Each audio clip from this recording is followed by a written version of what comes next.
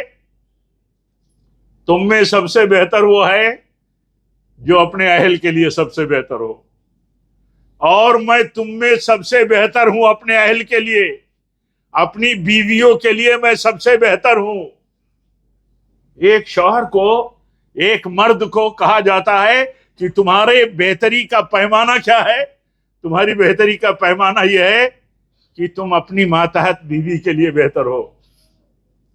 اور بہت تاکید کی، سخت تاکید کیا، اتنی تاکید کی کہ اللہ کے نبی صلی اللہ علیہ وسلم جب حالت مرض میں تھے، جس میں آپ کی وفات ہوئی، تو اس میں آپ صلی اللہ علیہ وسلم کی جو وصیت تھی، اس وصیت میں دو چیزیں بہت نمایاں ہیں. ان میں ایک چیز نماز، صلاۃ کی پابندی، اور دوسری چیز اپنی بیویوں کا، اپنی ماتحتوں کا خیال رکھنا. الصلاۃ وما ملکت ایمانکم، الصلاۃ وما ملکت ایمانکم. اس نقطۂ نظر کے ساتھ جینے کی ضرورت ہے کہ کون سی پابندی ہمارے اوپر ایسی ہے جس سے مفر نہیں ہے، چھٹکارا نہیں ہے. یہ پابندی بھی ہے. اللہ کے نبی صلی اللہ علیہ وسلم کیسے جی رہتے تھے؟ جب ہم یہ کہتے ہیں کہ یہ نبی کی سنت ہے صلی اللہ علیہ وسلم، تو ہمارے لیے نبی صلی اللہ علیہ وسلم کی سنتیں جو ہیں وہ زندگی کے تمام شعبوں کے لیے ہیں. نبی صلی اللہ علیہ وسلم کی سنت عقیدے میں، نبی صلی اللہ علیہ وسلم کی سنت عبادت میں، نبی صلی اللہ علیہ وسلم کی سنت معاملات میں، نبی صلی اللہ علیہ وسلم کی سنت چھوٹوں بڑوں کے ساتھ برتاؤ میں، نبی صلی اللہ علیہ وسلم کی سنت عورتوں کے ساتھ کیا ہے، نبی صلی اللہ علیہ وسلم کی سنت بچوں کے ساتھ کیا ہے، غیر مسلموں کے ساتھ کیا ہے، حتیٰ کہ آپ صلی اللہ علیہ وسلم غیر مسلموں کے ساتھ کس طرح ان کے ساتھ برتاؤ کرتے تھے، معاملہ کرتے تھے، ان سے معاملہ داری کرتے تھے، ان کو ٹریٹ کرتے تھے. ساری چیزیں نبی صلی اللہ علیہ وسلم کی سنتوں میں جو موجود ہیں، جتنی چیزیں موجود ہیں نبی صلی اللہ علیہ وسلم کی سنت میں، جنہیں ہم اسوہ حسنہ کہتے ہیں، وہ اسوہ حسنہ ہمیں جاننا سیکھنا ضروری ہے، اس کو برتنا ضروری ہے. اسی میں اللہ تعالیٰ نے عزت رکھی ہے. جب ہم یہ دیکھتے ہیں کہ ایک آدمی حقوق میں اس بات کی پرواہ نہیں کرتا کہ کس کا حق کیا ہے، بلکہ زیادتی کرتا ہے، زیادتی، تو اسے یاد نہیں رہتا اپنے اوپر بیتنے والے حالات کے تعلق سے اللہ اور اس کے رسول کے ہاں بیان کیا ہے. حدیث میں آتا ہے ایک شخص آیا نبی صلی اللہ علیہ وسلم کے پاس، کہتا ہے کہ میرے رشتہ دار میرے ساتھ برا سلوک کرتے ہیں، غلط برتاؤ کرتے ہیں، لیکن میں اچھا ہی کرتا ہوں، اچھا سلوک کرتا ہوں ان کے ساتھ. تو اللہ کے نبی صلی اللہ علیہ وسلم فرماتے ہیں کہ اگر بات ایسی ہی ہے جیسے تم کہتے ہو، تو تمہاری مدد کے لیے اللہ تعالیٰ کی طرف سے ایک فرشتہ مقرر ہوتا ہے جو تمہارے رشتہ دار تمہارے ساتھ بدسلوکی، جہالت اور غلط برتاؤ کرتے ہیں، ان کے چہرے پر راکھ ڈالتا ہے، گرم راکھ ڈالتا ہے، وہ ذلیل کرتا ہے، اللہ تعالیٰ کی طرف سے اسے ذلیل کیا جاتا ہے. ہم میں ہر آدمی رشتوں میں جڑا ہے، رشتہ داریاں ہماری اصل ہیں، ہمارے اپنے گھر میں، سماج میں سب رشتہ داریوں کے زنجیر سے جڑے ہوئے ہیں. کیا ایک فرد بحیثیت ایک فرد کے اپنی رشتہ داریوں کے تعلق سے سوچتا ہے کہ کہیں ہماری طرف سے ہمارے رشتہ دار کے ساتھ، چاہے مرد ہو یا عورت، ظلم اور زیادتی تو نہیں ہوتی ہے، کہیں جارحیت تو نہیں ہوتی ہے، کہیں ان کے حقوق برباد تو نہیں ہوتے ہیں؟ نہیں سوچتا ہے آدمی. اور جب سماج میں کسی بھی سطح پر وہ ذلت اور کسی بھی سطح پر مشکل اور فساد میں مبتلا ہوتا ہے، تو جب وہ سوچتا ہی نہیں، جانتا ہی نہیں، تو کہاں لوٹ کر کے آئے گا؟ جریج کو تو آپ نے سنا کہ بد دعا کر دیا ماں نے، اور اس کے بعد ایک بدکار عورت نے اس پر تہمت لگا دیا، ساری قوم پل پڑی، باندھا گھسیٹا، بادشاہ کے دربار میں پہنچایا گھسیٹ کر کے کہ یہ بدکار آدمی ہے. وہ نیکوکار آدمی تھا. کہاں غلطی کیا اور کہاں بھگت رہا ہے؟ غلطی کہیں اور ہے اور بھگت رہا ہے کہیں اور. آدمی یہی کہتا ہے نا کہ کہاں یہ ہم نے کام کیا غلط. یہ جو جرم ہمارے اوپر الزام لگایا جاتا ہے، یہ الزام ہم پر ثابت نہیں ہوتا. میں یہ گنہگار نہیں ہوں، میں نے یہ گناہ کیا نہیں جس گناہ کی بنیاد پر مجھے سزا دی جا رہی ہے، گرفتار کیا جا رہا ہے، ٹارچر کیا جا رہا ہے، سماج میں میرے خلاف باتیں ہو رہی ہیں. نہیں آدمی سوچتا. اس لیے نہیں سوچتا کہ اسے دین کے اصولوں کا پتہ نہیں کہ گناہ کا انجام کس کس شکل میں آتا ہے. گناہ کیا کیا تھا؟ گناہ یہ کیا تھا کہ ماں بلا رہی ہے تو نہیں سن رہا ہے. ایک عورت روزے دار ہے، شوہر کہے روزہ توڑ دے تو توڑ دینا چاہیے. اب اس کی بزرگی اور پرہیزگاری یہ نہیں ہے، کسی آدمی کی بزرگی اور پرہیزگاری یہ نہیں ہے کہ کہے میں تو عبادت میں تھا، میں باپ آپ کی کہاں سنتا. تو دیکھیے ماں بلا رہی تھی، نفلی نماز پڑھ رہا تھا، نہیں سنا، بد دعا کر دیا، بد دعا قبول ہو گئی. لیکن تھا ذہن کا صحیح اس معنی میں کہ سوچا اس نے اور اسی موقع پر جب دربار میں ایک موڑ آیا تو کہا کہ ہو نہ ہو یہ جو مجھے اتنی اذیتیں اور اتنی مشکلات جو مجھے برداشت کرنی پڑی، یہ ہو نہ ہو یہ میری ماں کی بد دعا ہے، یہ میری ماں کی بد دعا ہے. اتنا بھی اگر سماج ہم میں اور آپ میں، مرد و عورت میں یہ نہ سوچیں، کہیں مشکل میں پھنسے ہیں تو کہیں نہ کہیں کسی نہ کسی جرم کے تئیں، گناہ کے تئیں اگر احساس نہ ہو تو آدمی کیوں پلٹے گا؟ کسی کا حق مارا، کہیں ظلم کیا، کہیں بدکاری کی، کہیں سود خوری کی، کہیں اور دوسروں کے حقوق برباد کیے اور انجام سے کہیں اگر دوچار ہوا اور یہ بھی نہ سوچے اور توبہ نہ کرے تو آپ سمجھ لیجئے کہ پھر خطرات میں انسان پڑتا ہے. یہ خطرات ہیں. اسی لیے حقوق بیان کیے اللہ تعالیٰ نے، اپنے دین میں حقوق بیان کیے، سب کے حقوق بیان کیے. اتنے اس طرح حق بیان کیا، وصولی حق بھی بیان کر دیا. کہا کہ تمہارے بڑے اگر تمہاری نظر میں معزز نہیں ہیں، ان کی عزت احترام اور تعظیم تم نہیں کرتے، اور اپنے چھوٹوں پر شفقت، مروت، محبت، نرمی کا برتاؤ نہیں کرتے، اپنے علماء کا حق نہیں جانتے، تو اللہ کے نبی صلی اللہ علیہ وسلم فرماتے ہیں تو پھر تم ہم میں سے نہیں ہو، ہم میں سے نہیں ہو. ہمارے امتی کا یہ طریقہ ہے کہ اپنے بڑوں کا احترام کرتا ہے، اپنے بڑوں کا احترام کرتی ہیں عورتیں، چھوٹوں کے ساتھ شفقت کرتی ہیں، اور جو حق ہے جس کا وہ دیتے ہیں. حق جاننا اور ادا کرنا یہ چھوٹا کام نہیں ہے. آج دیکھیے سب سے زیادہ جھگڑے کہاں ہیں؟ سب سے زیادہ جھگڑے جتنے قریبی ہیں اتنے جھگڑے ہیں. سب سے زیادہ جھگڑے خاندان میں، سب سے زیادہ جھگڑے رشتہ داریوں میں، سب سے زیادہ جھگڑے آپس داریوں میں، سب سے زیادہ، اور حقوق وہیں بہت بڑے ہیں.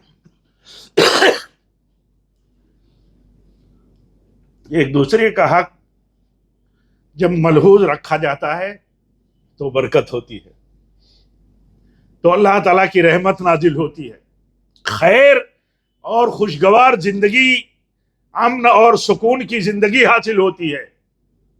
اللہ تعالیٰ فرماتا ہے کہ جو آدمی مرد ہو یا عورت، جو بھی مرد ہو یا عورت ایمان کے ساتھ جب عمل صالح کرتے ہیں تو اللہ تعالیٰ ان کی زندگی خیر کی، برکت کی، خوشگوار بنا دیتا ہے. خوشگوار اور امن و چین سے محروم زندگی میں اگر ہم مبتلا ہیں تو کیا ہی سوچتے ہیں کبھی کہ ایمان سے خالی تو زندگی نہیں، عمل صالح سے خالی تو زندگی نہیں. یہ ایمان اور عمل صالح جب بول دیا جاتا ہے تو کیا مراد ہوتا؟ ہر حال میں ایمان کو مضبوطی کے ساتھ تھامے رہنا اور ایمان کے تقاضوں پر عمل کرنا، صحیح عمل کرنا. یہ بنیادی عمل ہے. یہ بنیادی عمل ہے کہ ایک شوہر اپنی بیوی کا خیال رکھے، ایک بیوی اپنے شوہر کا حق جانے. ایک بیوی کو کہا گیا کہ تمہارے لیے اگر سجدے کی اجازت ہوتی تو کہا جاتا کہ تم اپنے شوہر کا سجدہ کرو. ایک اللہ کے سوا چھوڑ کر کے اگر کسی کے سجدے کی اجازت ہوتی تو ایک عورت کو کہا جاتا کہ وہ اپنے شوہر کا سجدہ کرے. اتنا بڑا حق ہے، اتنا بڑا حق ہے ایک شوہر کا بیوی پر کہ اگر شوہر کے گھر کا کوئی بھی سامان خرچ کرنا چاہے، وہ امینہ ہے، وہ ذمہ دار ہے، شوہر کے مال، شوہر کی اولاد کے تئیں وہ نگراں ہے، تو اس کی اجازت کے بغیر خرچ نہیں کر سکتی. اللہ کے نبی صلی اللہ علیہ وسلم سے خاتون پوچھتی ہیں، کہتی ہیں یا رسول اللہ صلی اللہ علیہ وسلم کھانا بھی دینا ہو تب بھی؟ تو آپ فرماتے ہیں طعام ہو، طعام، غلہ ہو، کھانا ہو. کہا یہ تو ہمارا افضل مال ہے، اس کے لیے بھی پوچھنا ضروری ہے، یہ تو اور افضل چیز ہے. یعنی اس ماحول میں اگر کوئی گھر چلتا ہو، ایک عورت اس ماحول میں اپنے شوہر کا احترام اور ان کی سرپرستی اور ان کی حکمرانی اور قوامیت مانتی ہو تو آپ دیکھیے محبت کتنی ہوگی. اور ایک شوہر جب اپنے آپ کو اس طرح بنا کر کے رکھتا ہو کہ وہ اپنی بیوی کے لیے سب سے زیادہ اچھا برتاؤ کرنے والا ہو اللہ کے حکم اور نبی کی سنت کے مطابق، تو ایک بیوی کے دل میں کتنا احترام اور ایک شوہر کے دل میں اس طرح طرفین کے تعامل اور ٹریٹمنٹ سے کتنا احترام پیدا ہوتا ہے. تو ان سب چیزوں کو جاننے کے ساتھ برتنا ضروری ہے، اور یہ جاننا ضروری ہے کہ اگر اللہ اور اس کے رسول کے حکم کی مخالفت ہوگی تو انجام بدتر ہوگا. ہم جن انجام سے گزر رہے ہیں، جوجھ رہے ہیں، اس میں ہمیں غور کرنا چاہیے کہ کہاں کہاں ہم سے غلطیاں ہو رہی ہیں جس کی بنیاد پر ہم اس نتیجے پر اور اس فساد میں دین اور دنیا کے مبتلا ہوئے ہیں. اللہ تعالیٰ سے دعا کرتے ہیں کہ اللہ تعالیٰ ہم سب کو دین کی صحیح سمجھ عطا فرمائے. رب العالمین حقوق جو ہیں اللہ کے، حقوق جو ہیں عباد اللہ کے، اللہ کے بندوں کے درجہ بدرجہ اللہ تعالی ہمیں انہیں جاننے کی توفیق دے، انہیں برتنے کی توفیق دے، ادا کرنے کی توفیق دے، اس ایمان کے ساتھ کہ اگر ان حقوق کو برباد کیا گیا، ضائع کیا گیا، ایک دوسرے کے حق کو ٹھکرایا گیا کسی بھی وجہ سے، دنیا داری سے، اپنے مفادات کے لیے، اپنی بلندی اور سربلندی قائم کرنے کے لیے، تو جو اس کے خطرات ہیں اس سے ہم بچ نہیں سکتے۔ اللہ تعالی ہمیں جب تک زندہ رکھے، اپنے دین پر رکھے، اپنے تقوی پر رکھے، اپنے نبی کی سنت پر رکھے، سلف صالحین کے مسلک پر رکھے، اور جب بھی ہماری موت ہو تو اسی پر ہو۔ وآخر دعوانا ان الحمدللہ۔